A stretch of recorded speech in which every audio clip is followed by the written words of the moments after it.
Yesterday, we had studied the two parts of the story, the best Christmas present. Now we are going to deal with the third one, and in this video, I will tell you the story by the help of text. Here begins the third part. I folded the letter again and slipped it carefully back into its envelope. मैंने दोबारा letter को fold किया और बहुत सावधानी से उसको envelope के अंदर डाल दिया. I kept awake all night. मैं सारी रात जागता रहा. By morning I knew what I had to do. सुबह तक मुझे पता था कि मुझे क्या करना है. I drove in to Brightport. मैं ब्राइटपोर्ट गया. Just a few miles away, जो कि कुछ दूरी पर था. I asked a boy walking his dog where Cooper Beaches was. मैंने एक लड़के से पूछा जो अपने कुत्ते के साथ घूम रहा था, कूपर बीचेस कहाँ हैं. House number 12 turned out to be nothing but a burned out shell.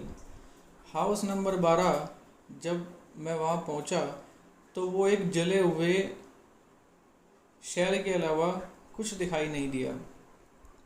Shell means a place to live. The roof gaping, छत के बीच में गैप है. The windows boarded up.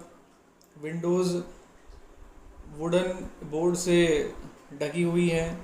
I knocked at the house next door and asked if anyone knew the whereabouts of a Macpherson.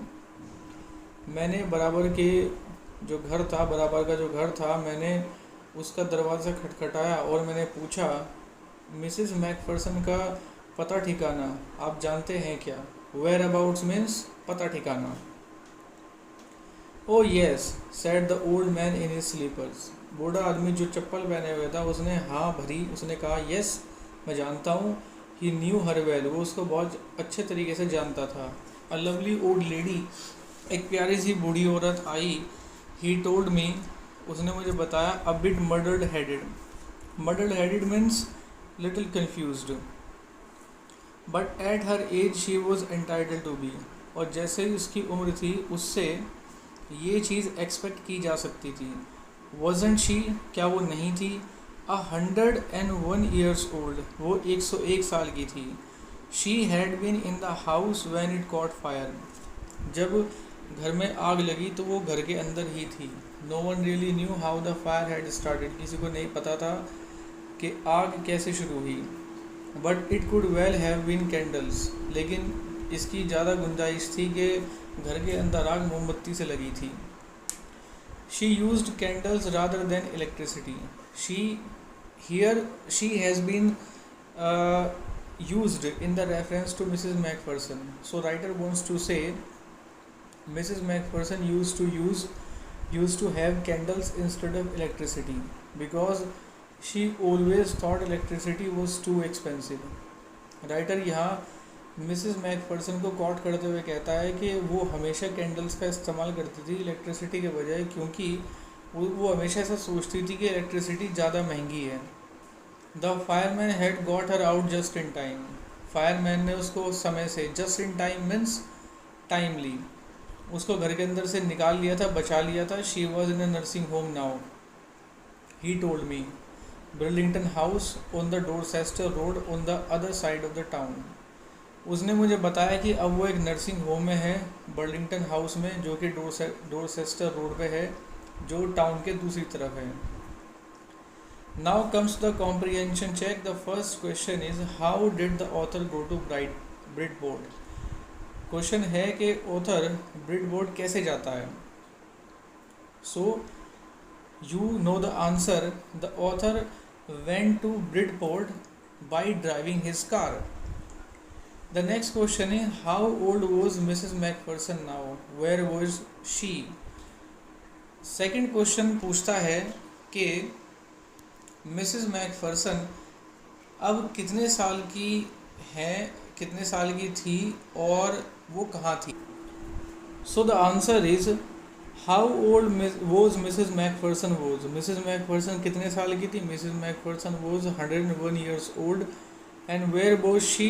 She was in the You can, yes, here is the answer. She was in the Burlington house on the Dorchester Road. I found Burlington House nursing home easily enough. मुझे Burlington House nursing home बड़े आसानी से मिल गया. There were paper chains up in the hallway and a lighted Christmas tree stood in the corner with a lopsided angle on the top.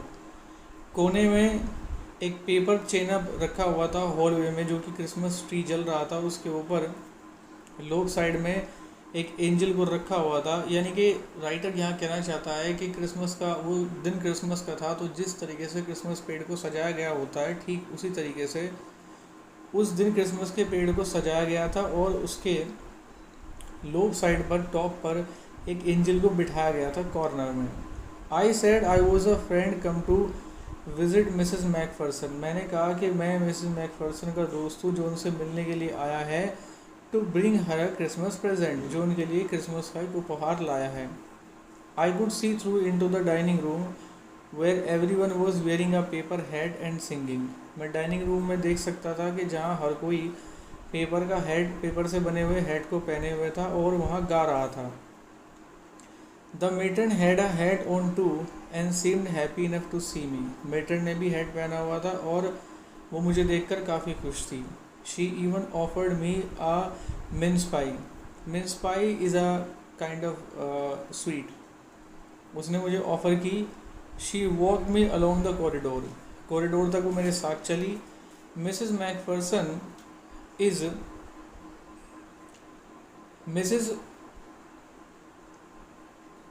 Mrs. MacPherson is not in with the others. She told me. Mrs. MacPherson दूसरों के साथ नहीं रहती हैं, उसने मुझे बताया. She is rather confused today, so we thought it best if she had a good rest. आज हमें लगा कि शायद वो थोड़ी सी विचलित हैं, तो हमने सोचा कि उनको थोड़ा रेस्ट दिया जाए. She has no family, you know. आपको पता होगा कि उनको कोई परिवार नहीं है. No one visits, कोई इनसे मिलने नहीं आता है. So I am sure she will be only too pleased to see you. वो आपको देख कर के बहुत ज़्यादा खुश होंगी. She took me into a conservatory with wicker chairs and potted plants all around and left me. वो मुझे कंजर्वेटरी रूम में ले गई जहाँ पर विकर चेयर्स रखी हुई थी और छोटे छोटे जो प्लांट्स थे वो वहाँ पॉटेड किए हुए थे उनके चारों तरफ, और मुझे छोड़कर वो चली गई. The old lady was sitting in the wheelchair. Old lady wheelchair में बैठी हुई थी. As you can see in the picture, here is the writer and here is the lady and she is sitting in the wheelchair. Her hands folded in her lap. उसकी गोद में उसके हाथ folded थे. She had silver white hair pinned into a wispy bun. उसका जूड़ा बना हुआ था, उसके जूड़े में सिल्वर रंग के वाइट हेयर पिन लगे हुए थे. She was gazing out at the garden. वो बाहर गार्डन की तरफ देख रही थी. मैंने कहा hello. She turn and looked up at me vacantly. वो मेरी तरफ मुड़ी और उन्होंने मुझे बड़े शून्य भाव से देखा. Vacant means empty, where there is no expression, when someone is confused and does not know what to say or how to react. Happy Christmas Connie, I went on. मैं बोला Happy Christmas Connie. I found this. I think it is yours. मुझे ये मिला है और मुझे लगता है कि ये आपका है. As I was speaking, her eyes never left my face. जैसे मैं बोल रहा था तो उसकी आंखें मेरे चेहरे से हट नहीं रही थी. I opened the tin box and gave it to her. मैंने टिन बॉक्स खोला और वो उसको दे दिया. That was the moment her eyes lit up with recognition and her face became suffused with a sudden glow of happiness. और उस समय उसकी आंखें वो एक पहचानने के अंदाज में उठी. And her face became suffused with a sudden glow of happiness. और उसका चेहरा एक अचानक हैप्पीनेस के साथ खिल उठा. Suffused means भरा हुआ. I explained about the desk. मैंने डेस्क के बारे में बताया. About how I had found it, but I don't think she was listening. मैंने सब कुछ उनको बताया लेकिन मुझे ऐसा लगा कि वो मेरी बात नहीं सुन रही है. For a while she had nothing. She said nothing but stroked the letter tenderly with her fingertips. कुछ देर के लिए उसने कुछ नहीं कहा और वो हाथों से अपने हाथों के फिंगर टिप से उस लेटर को बहुत प्यार से उस पर हाथ चलाती रही. Suddenly she reached out and took my hand. और अचानक उसने अपना हाथ बढ़ाया और मेरा हाथ पकड़ लिया. Her eyes were filled with tears. उसकी आंखें आंसुओं से भरी हुई थी. You told me you would come home by Christmas dearest, she said. उसने कहा कि तुमने मुझे कहा था तुम क्रिसमस तक घर आ जाओगे. And here you are. और देखो तुम आ गए. The best Christmas present in the world. और मेरे लिए ये दुनिया का सबसे प्यारा क्रिसमस का तोहफा है. कम क्लोजर, पास आओ जिम डियर, सिट डाउन. प्यारे जिम, मेरे पास आकर बैठ जाओ. I sat down beside her and she kissed my cheek. मैं उसके बराबर में बैठ गया और उसने मेरे गाल पर किस किया. I read your letter so often Jim every day. मैं तुम्हारे लेटर बहुत बार जिम पढ़ती हूँ. I wanted to hear your voice in my head.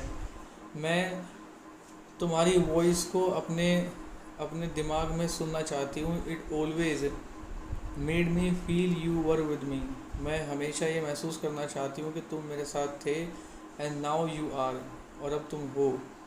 Now you are back you can read it to myself yourself. अब तुम वापस आ गए हो तो इसको तुम मेरे लिए पढ़ सकते हो. Would you do that for me. क्या तुम मेरे लिए ऐसा करोगे Jim dear. I just want to hear your voice again.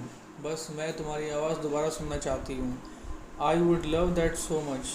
मुझे बड़ा अच्छा लगेगा. And then perhaps we will have some tea. और उसके बाद हम चाय पियेंगे. I have made you a nice Christmas cake.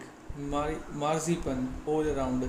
मैंने तुम्हारे लिए एक अच्छा सा क्रिसमस केक बनाया है. मार्जीपन जिसके चारों तरफ लगा हुआ है. I know how much you love marzipan. क्योंकि मुझे पता है कि तुम मार्जीपन को कितना चाहते हो.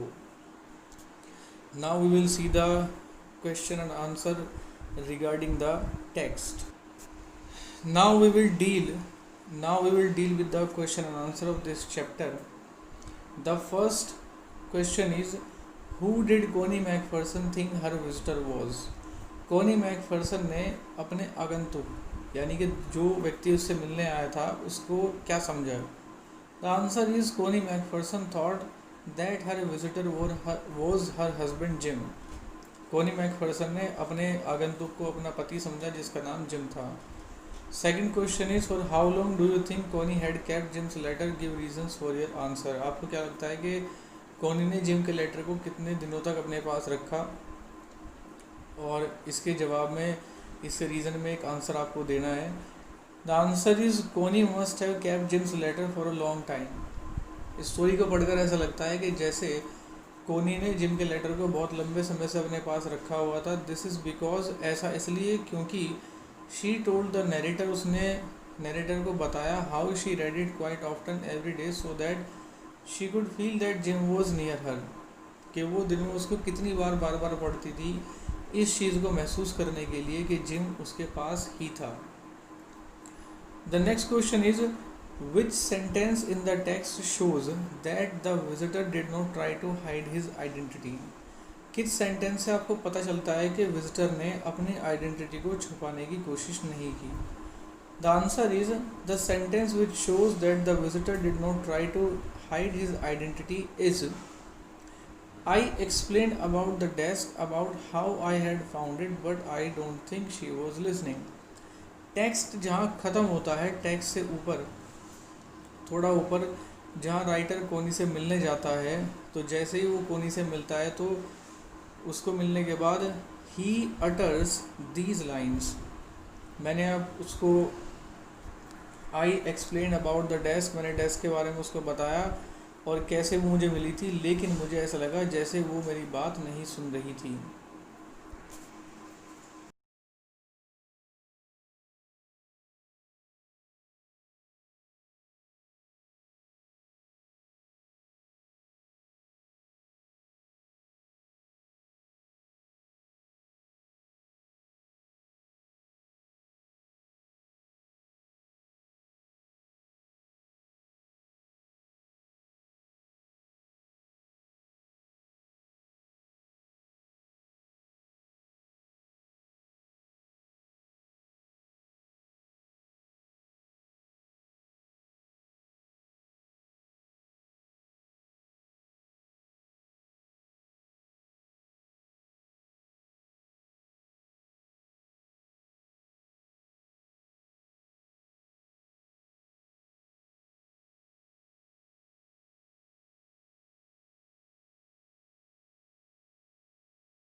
Next question is why do you think the desk had been sold and why? आपको क्या लगता है डेस्क को कब बेचा गया, डेस्क को क्यों बेचा गया और कब? The answer is the desk must have been sold when the house in which Connie McPherson lived had caught fire. Story को पढ़ने के बाद ये चीज़ समझ में आती है कि डेस्क को तब बेचा गया था कि जब कोनी मैकफर्सन घर में रहती है और घर में आग लग जाती है। She was taken to a nursing home, उसको नर्सिंग होम ले जाया जाता है। All the burnt up things must have been sold by the neighbours after that, और शायद जली हुई चीज़ें उसके चले जाने के बाद उसके पड़ोसियों द्वारा बेच दी गई थी। Next question is why do Jim and Hans think that games और sports are good ways of resolving conflicts, do you agree? Question number 5 पूछता है कि आपको ऐसा क्यों लगता है कि जिम और हैंस को ऐसा लगता था कि गेम्स और स्पोर्ट्स ये दो अच्छे तरीके हैं कन्फ्लिक्ट्स को, यानी कि आपस की झगड़ों को सुलझाने के। Do you agree? क्या आप इस बात से एग्री हैं? The answer is Jim and Hans thought the games और sports are good ways of resolving conflicts because nobody dies in matches. उनको ऐसा इसलिए लगता था क्योंकि मैच के अंदर कोई मरता नहीं है। No children are orphan and no wives become widows. ना कोई बच्चा अनाथ होता है और ना ही कोई औरत विधवा होती है। Due to these reasons games are good ways for resolving conflicts, wars only lead to death and devastation. इन्हीं कारणों से ऐसा लगता है कि खेल झगड़ों को निपटाने का एक बहुत अच्छा माध्यम है, और जो वॉर है वो केवल डेथ और डेवस्टेशन, डेवस्टेशन मीन्स बर्बादी और रुइनेस लेकर के आती है। Now the question number 6, do you think the soldiers of the two armies are like each other or different from each other? आपको क्या लगता है कि जो दो आर्मीज़ के सोल्जर थे वो एक दूसरे की तरह हैं या एक दूसरे से अलग हैं? Find evidence from the story to support your answer. Story को पढ़ कर के अपने सवाल के जवाब में आंसर को देना है। The answer is the soldiers of the two armies were like each other. जो दोनों आर्मी के सोल्जर्स थे वो एक तरह थे। Both the troop celebrated Christmas with each other. दोनों टुकड़ियों ने एक दूसरे के साथ क्रिसमस को सेलिब्रेट किया। दे शेयर्ड ईच अदर्स फूड। एक दूसरे खाने को शेयर किया। All of them were smoking, laughing, talking, drinking and eating. सभी लोग smoking, laughing, talking, drinking, eating कर रहे थे। They even talked about the books they liked. जो किताबें उन्हें पसंद थी उसके बारे में बात कर रहे थे। They agreed about everything. हर चीज़ के बारे में वो सहमत हो गए। They also played a game of football for which both Hans and Jim cheered, clapped hands and stamped feet. उन्होंने वो फुटबॉल का गेम भी खेला जिसको खेल करके दोनों हैंस और जिम खुश हो रहे थे, तालियां बजा रहे थे और अपने पैरों को पटक रहे थे। And they hope that each would be alive to see his family. और हर किसी को यकीन था कि वो अपनी फैमिली को देखने के लिए ज़िंदा रहेंगे। All these instances show that the soldiers of the two armies were similar to each other. ये सभी चीज़ें शो करती हैं कि दोनों साइड के जो सोल्जर्स थे आर्मी के वो एक दूसरे के साथ सिमिलर थे। Next question is mention the various ways in which the British and the German soldiers become friends and find things in common eight Christmas. उन तरीक़ों को बताना है कि जिनकी वजह से ब्रिटिश और जर्मन सोल्जर्स आपस में उनकी दोस्ती हो गई और क्रिसमस के दिन उनको अपने बीच में क्या कॉमन चीज़ें दिखाई दी। The British and the German troops celebrated Christmas with each other. दोनों टुकड़ियों ने, जर्मन और ब्रिटिश टुकड़ियों ने क्रिसमस को एक दूसरे के साथ सेलिब्रेट किया। They enjoyed each others food. एक दूसरे के खाने को एंजॉय किया। All of them were smoking, laughing, talking, drinking and eating. Hans Wolf and Jim Macpherson shared the cake Connie had baked. Connie ने जिस केक को बनाया था दोनों ने उसको एंजॉय किया। They talked about Bathsheba, Gabriel Oak, Sergeant Troy and Dorset. All of these are the characters from a very famous novel written by Thomas Hardy, and the novel is Far from the Madding Crowd. So basically both of them are talking about that novel. They even talked about the books they liked, उन्होंने और तो और उन किताबों के बारे में बातचीत की जो उनको पसंद थी. दे agreed about everything. Both the troops played a game of football for which both Hans and Jim cheered, clapped hands and stamped feet. They also engaged, exchanged carols at night. Carols is a Christmas song. रात में उन्होंने Christmas song भी गाए. In this way they celebrated Christmas together, finding a lot in common between them. और आपस में Christmas मनाते हुए उनको एहसास हुआ कि उनके बीच में बहुत सारी चीज़ें common हैं. Now comes the next question. What is Connie's Christmas present? कोनी का क्रिसमस प्रेजेंट क्या था? Why is it the best Christmas present in the world? और ये दुनिया का सबसे बेहतरीन क्रिसमस प्रेजेंट क्यों था? जो कि हमारी स्टोरी का टाइटल भी है, the best Christmas present in the world. And the answer is, when the narrator came to see Connie and gave her the box, she mistook him for her husband Jim. जब narrator यानी कि हमारी कहानी को बताने वाला जब कोनी के पास गया तो कोनी ने उसको अपना पति जिम समझ लिया. She thought that gym had come home for Christmas. उसको ऐसा लगा जैसे जिम घर क्रिसमस पर घर आया है. This was Connie's Christmas present. और यही कोनी का क्रिसमस प्रेजेंट था. It was the best Christmas present in the world for her because Jim had written in the letter that he would come home on Christmas.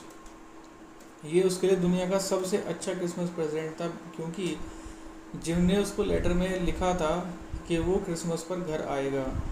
She had read that letter several times every day to feel that he was near her. और उसने उस letter को बहुत बार पढ़ा था ये महसूस करने के लिए कि जिम हमेशा उसके पास है. Now that he was finally there with her, she was extremely happy. अब वो आखिरकार उसके पास था तो बहुत खुश थी. The next question is, do you think the title of this story is suitable for it? Can you think of any other title और टाइटल्स? अब this is a suggestive question. ये पूछता है कि आपको ऐसा क्यों लगता है कि स्टोरी के लिए यही टाइटल सबसे सूटेबल है, और क्या आप इसके अलावा और कोई दूसरा टाइटल या और कोई दूसरे टाइटल सोच सकते हैं?